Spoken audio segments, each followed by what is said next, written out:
Ini penting juga. Saya mohonnya. Saya pernah juga disowani beberapa tokoh dari Mabes Polri. Saya sering bilang, Indonesia, utamanya pejabatnya harus terima kasih sama seluruh rakyat Indonesia. Karena itu aset yang sebenarnya Indonesia ya seluruh rakyat Indonesia. Saya satu cerita ini hadis sahih di Bukhari, nggak bisa dipertentangkan. Ini hadis sahih di Bukhari di Muslim. Di antara yang diapresiasi Allah itu adalah potensi jahat kita tidak menjadi, tidak kita wujudkan. Kalau seluruh rakyat Indonesia, tidak usah seluruh, seperempat kita ini maling semua. Itu negara miskin kok, karena biayai kita di penjara 2 tahun, 3 tahun. Separuh kita mentalnya membunuh, habis Indonesia. Seperempat saja, sepertiga saja, seperdelapan saja punya mental killer, itu habis Indonesia. Ketika rakyat kita, ketika tetangga kita, masyarakat kita tidak melakukan kejahatan, itu ketertiban yang sejati.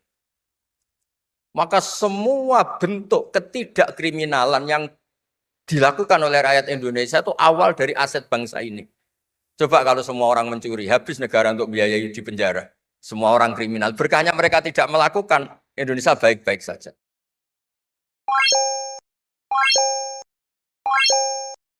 Sebuah nasihat dan juga hal penting yang disampaikan oleh Gus Baha, bagaimana menyikapi sebuah problem yang terjadi di tengah-tengah umat. Tentunya akhir-akhir ini, kita mendengar dan melihat situasi ini negeri, dan sebuah nasihat juga pencerahan, dari sosok ulama yang sangat luar biasa ini. Umahat semua, maka, mari, kita dengarkan sampai selesai apa yang dijelaskan dan juga diungkap oleh Gus Baha ini. Tentunya hal ini menjadi sebuah arahan dan juga memberikan sebuah peringatan. Maka bagaimana sikap kita sebagai umat? Bagaimana hal yang mesti kita lakukan untuk saat ini? Umahat semua, di akhir nanti kita bisa memberikan tanggapan, dan umahat juga bisa menuliskan tanggapannya di kolom komentar.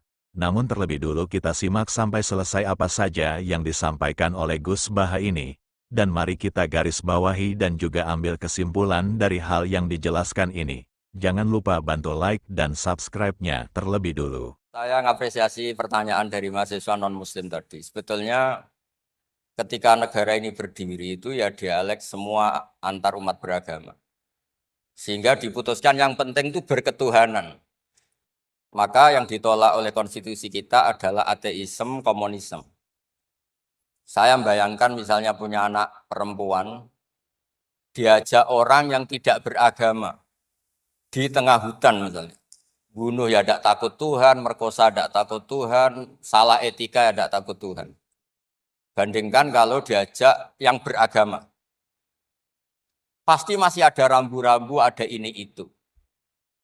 Sehingga memang masalah betul ketika orang tidak berketuhanan itu. Jadi saya ingatkan Mas tadi, siapa tadi namanya? Yang non Herman saya, yang non muslim tadi itu. Siapa? Namanya siapa? Siapa? Kurang jelas. Ya, Siapa namanya? ya. Krisman. Ya. Oke, namanya Krisman. Jadi Mas Krisman ya, kalau dibilang nggak pernah ada dialog, dulu ketika negara ini berdiri, itu semua tokoh agama bersepakat.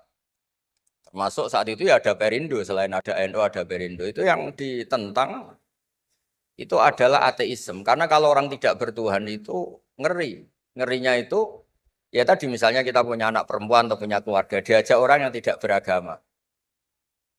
Misalnya berzina ya tidak takut dosa, merkosa ya tidak takut, bunuh ya tidak takut karena nggak punya Tuhan. Mungkin takutnya sama polisi ya kalau ketahuan, kalau enggak. Tapi kalau orang bertuhan ini sistem kesalehannya, sistem kebaikannya ini berlipat-lipat. Takut hukuman Tuhan, takut sosial, takut ini itulah sehingga kita bersepakat berketuhanan. Lalu kedua ada beberapa kejadian nyata. Di beberapa negara yang fahamnya itu tidak bertuhan, itu bekas kondom atau bekas apa dipakai lagi didaur ulang. Bahkan tinja yang bisa dikelola jadi bahan makanan. Kalau yang beragama tidak, termasuk mungkin di ilmu medis ini tidak wilayah saya tapi saya cerita. Mungkin masalah-masalah kayak ya apa hal-hal yang menurut kita dilarang, menurut agama, mereka enteng saja. Misalnya bikin cadangan-cadangan organ tubuh dan sebagainya. Kalau beragama itu masih enak, aturannya jelas. Kalau nggak beragama itu repot. Sehingga saya cerita sedikit lagi-lagi karena kadung dipuji ahli Quran Pak Kures sama saya. Saya cerita.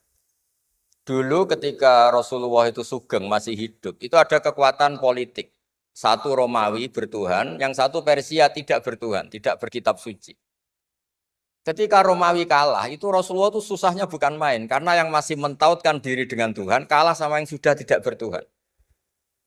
Dan ketika akhirnya Persia yang kalah, yang menang Romawi, Nabi itu ikut senang. Karena yang bertuhan mengalahkan yang tidak bertuhan. Kenapa penting bertuhan? Karena bertuhan itu setidaknya punya aturan.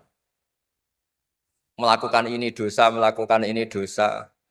Empati sama fakir miskin itu ibadah. Semua agama pasti sama di tema-tema seperti itu. Sehingga berketuhanan ini penting sekali, kata Pak Kures tadi, berketuhanan itu luar biasa.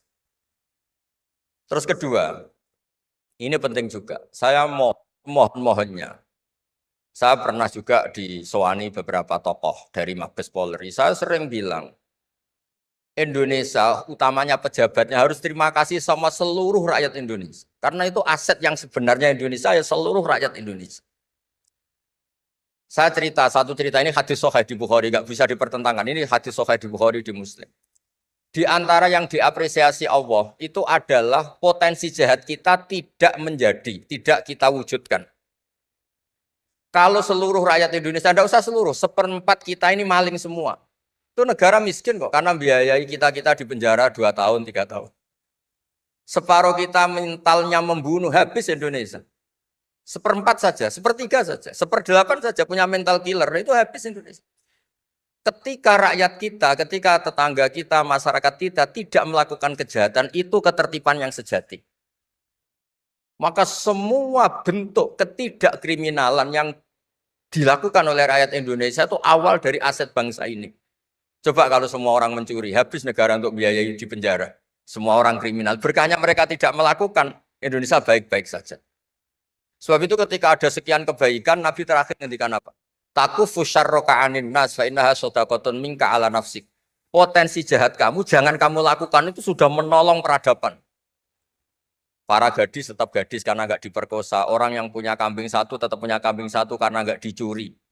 Orang yang berkarir tidak terhenti karena karakternya nggak dibunuh, tidak dihujat, tidak dihentikan, tidak disetop oleh cibiran, oleh bulian. Maka di antara 7 orang yang dilindungi Allah, fidzillihi yauma la dzilla illa dzilluh, itu Nabi hanya cerita orang yang nggak jadi. Di antara yang diceritakan Nabi dalam sebuah hadis, saya ini lelaki sejati, sangat mencintai sepupu saya, dan saya mau ngumpuli dia, tidak mau sampai saya kasih uang 100 dinar.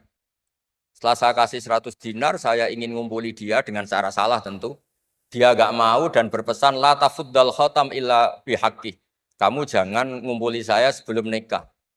Singkat cerita, pemuda ini nggak jadi melakukan hal yang nista, yang nggak benar. Itu sama Allah dijadikan wali. Berkahnya nggak jadi. Jadi kalau potensi kejahatan kita tidak menimpa orang lain itu sudah luar biasa. Jangan nunggu berjasa kita dapat penghargaan setelah kita jadi kiai besar, jadi dosen UGM, jadi ini itu.